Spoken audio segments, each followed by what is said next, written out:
Yeah, that Steve is quite a guy. I think he could even install a stereo in a Pinto Pony. Here's number 5. I had me a Pinto Pony once, and a beautiful sight was he. And I gave him to a pretty little gal for to keep her company. Well, all around the old corral he chased that pretty little lass. He would stick his nostrils up her dress and snuff around her. As for you, you naughty little horse, don't make my temper rise. Only one man in the whole wide world will sleep between. I thank the gentleman for the wine. I drink it with my supper. Damn the man who loves a girl, but he ain't got guts to up her lower. That's my birth. Check it right off your list. I'm going into the parlor car and try to take a pistol belt around my hip. Around the town I'll frolic. Saddle up the strawberry roan, but don't strap it on his bald ball. He's only scared. He heard the elephant yell. Don't go near that elephant's cage, will smash you all to help, help, the sailor cried. As through the waves he swam.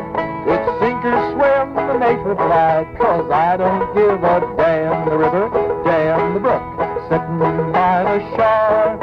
Pretty little gal at my head and feet, my arms around her. Hold on there, you pretty little miss, and get right off my lap. I can tell by the scars in your pretty little eyes that you got you a dose of clap. And the song is done. You thought it would never end. If you don't approve of it, why start it over again? Yes, I had me a Pinto Pony once, and a beautiful sight was he. But he gave him to a pretty little gal for to keep her company. Extra. Okay, so true. Okay, and Pinto Pony before that with Oscar Brand, number 5 on the Dr. Demento Top 10. Want to read a few of the unique requests that I've gotten. Like, for instance, there was this computer that wrote Jeff Vance's name 3,000 times and then mentioned something about Camp Granada, and maybe that's where the computer wants to send Jeff, so Jeff won't bother him anymore. Him, it, what is a computer? What's the pronoun for a computer? Well, quite actually, a computer is a device for computing information. Okay, Stephen Hamilton. Stephen Hamilton has something in common with Captain Chaos, I guess. He likes boobs a lot. He wrote his name 1,550 times on one side of one sheet, which I believe is a new record, requesting boobs a lot. And Ed Cipher of Northridge wrote his name 200 times backwards for Nixon's The One, and Ed was really helpful because he even sent me a mirror so that I could read his name backwards. Robert Van Voren of Manhattan Beach rubber-stamped his name on what seems to be at least half a roll of TP for Bilbo Baggins. May or may not be coincidental that the same day I got a request for Highly Illogical on computer tape enclosed in a TP roll. That one from John Fox. The two smallest petitions I've gotten yet. It's a tie between Psycho Glenn Kaiser, who wanted It Doesn't Pay to Be Hip, and one on microfilm, which was just marked Dead Letter Office, and but each of them about a 1/4 inch square. I haven't yet been able to read the one that's on microfilm. And the two, Captain Chaos handed me something on microfilm. It looks a little salacious. We'll What's that 8mm thing? Big. The two biggest petitions. One from the two biggest petitions I've ever gotten, and in the name of paper conservation, please don't try and beat these, and also it takes a long time to read them. The two biggest ones I've ever gotten, one from the Anti-Wonder Whiskers Association on at least half a roll of paper towels, and they all wanted shaving cream. And the other one took an entire roll of shelf paper. It was about a mile long. And it's from Jeff Geringer, and he wanted I'm Tired. And I'm sure Jeff was tired after all that work, and I was pretty tired myself after I unrolled that whole thing and then had to roll it up. But thanks, Jeff. I really appreciate that. And Mark A. Young of San Gabriel certainly wins the prize, however, for hard work, if not paper conservation. He used about 50 sheets of notebook paper to write Jungle Junkie.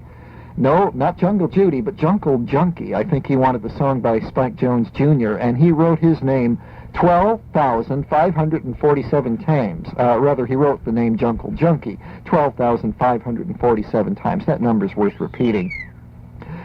In the realm of uniquely appropriate requests, though, I must conclude by honoring Tim, Elmo, and Bubba of West Garden Grove, who cut a lot of pictures out of Penthouse and Playboy for, guess what song? Boobs enough. I guess you got it. Terry Woodard's name. He wanted to hear Sarah Cynthia Stout, and he wrote his name on a black banana peel, so as I could hardly read it, but he did enclose an explanation. Also winning the prize for being appropriate are Mike and Joe Gallo, who wrote their request for It's a Gas on a Digel box, while Gary and Allison from Santa Monica wrote in theirs for Ben Gay on, guess what? Ben Gay box. All right. We've got a few more petitions to honor a little bit later, but now I think it's time to get on with music. And the number 4 song, the song that is the 4th favorite song of all you folks out there in dementia, all you ladies, girls, boys, and gentlemen, and everything out there, all you other people too, quit spritzing that stuff around here. Judy's laughing. But we do have to exterminate some of these insects, like the redback on the toilet seat, all the way from Australia. It'll bite your behind if you don't watch out. It's number 4. There was a redback on the toilet seat when I was there last night. I didn't see him in the dark, but boy, I felt his bite. I jumped high up into the air, and when I hit the ground, that crafty redback spider wasn't nowhere to be found. I rushed into the missus, told her just where I'd been bit. She grabbed a cutthroat razor blade and I nearly took a fit. I said, just forget what's on your mind and call a doctor, please, 'cause I've got a feeling that your cure is worse than the disease. There was a redback on the toilet seat when I was there last night. I didn't see him in the dark, but boy, I felt his bite. And now I'm here in hospital, a sad and sorry plight. And I cursed the redback spider on the toilet seat last night.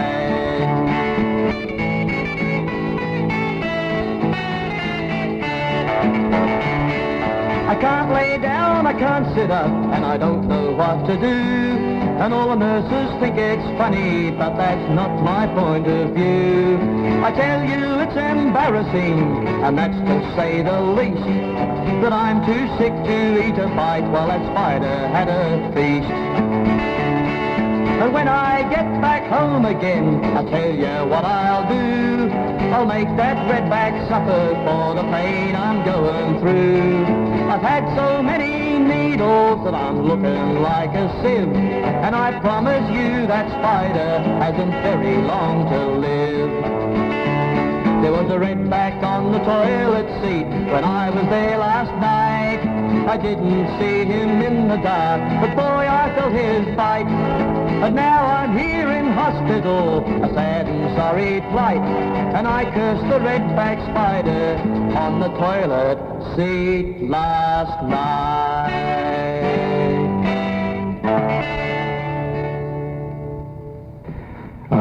Record so far released only in Australia, which is a bloody shame, but we're playing it for you on the Dr. Demento show because Ross Wilson, the lead singer of Daddy Cool, was kind enough to send it to us. Daddy Cool has reformed.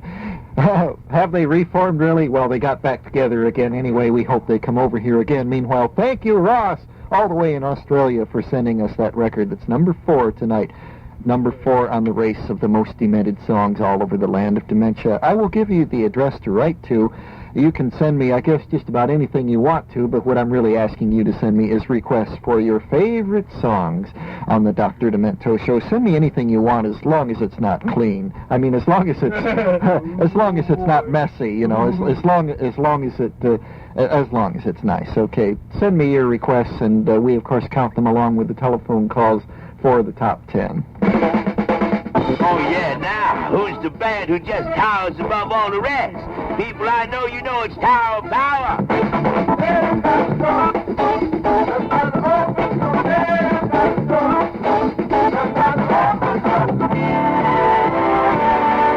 a rare occasion. The power horns, rhythm, and vocals come right out at